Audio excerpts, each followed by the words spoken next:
welcome back to the European Parliament.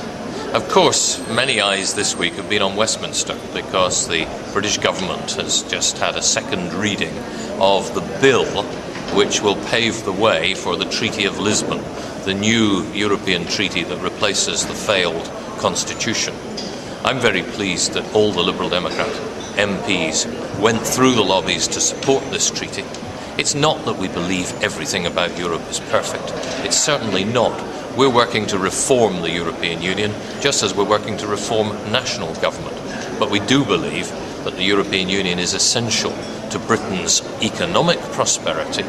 It's essential to our security, and it's going to be very helpful to us in tackling internationally organised crime so that we can do something to keep drugs and guns off our streets.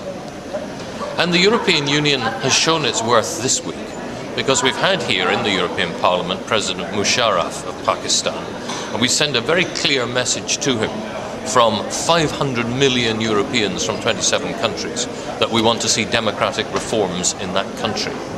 Of course, we don't want to go back to the time of Benazir Bhutto, which Amnesty International has described as the worst human rights period in Pakistan's history.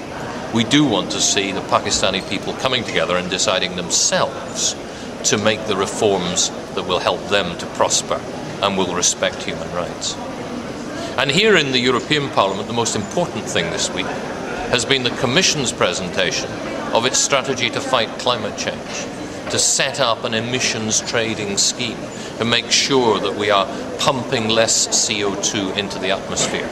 Because if we do not act now, then we will not have a sustainable planet to hand on to our children and our grandchildren.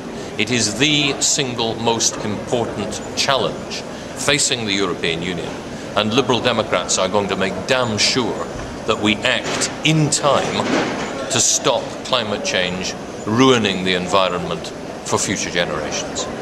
Thanks for being with us. If you'd like to know more about any of these subjects or anything else happening, drop me an email. I'll be very pleased to let you know what's happening and what we as Liberal Democrats think about it. Thanks a lot.